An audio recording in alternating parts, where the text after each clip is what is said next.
Paolo Avellino napawaw nang makita si Kim Chiu na napaka-sexy.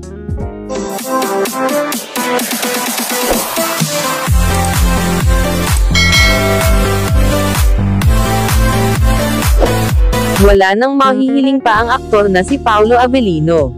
Dahil na kay Kim Chiu na umano ang lahat ng hinahanap niya sa isang babae. Walang ibang binigkas si Paolo Avellino kundi wow, nang makita umano ni Pao si Kimi na napaka-sexy. Kita naman natin na lalong gumaganda si Kim Chiu at sumay-sexy. At kita rin sa mukha ngayon ng dalaga masaya ito sa piling ni Paolo Avellino. Talagang magaling talaga mag-alaga si Paolo dahil lalong gumaganda si Kim Chiu.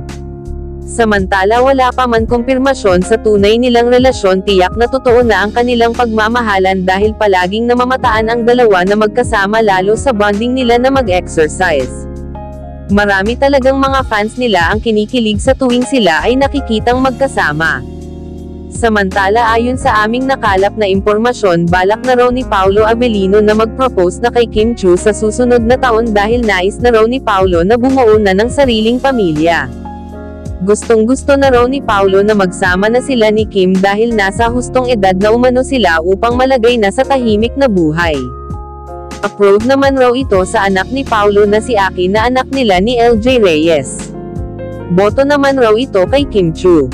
Ganon din umano sa pamilya ni Kim Chiu na boto rin si Paolo para sa dalaga.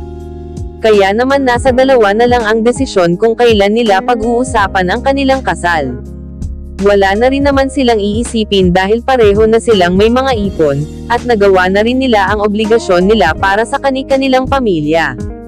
Kaya naman mga kachika, hintayin na lang natin kung kailan nila mapagdesisyon na magpakasal at magkaroon na ng anak.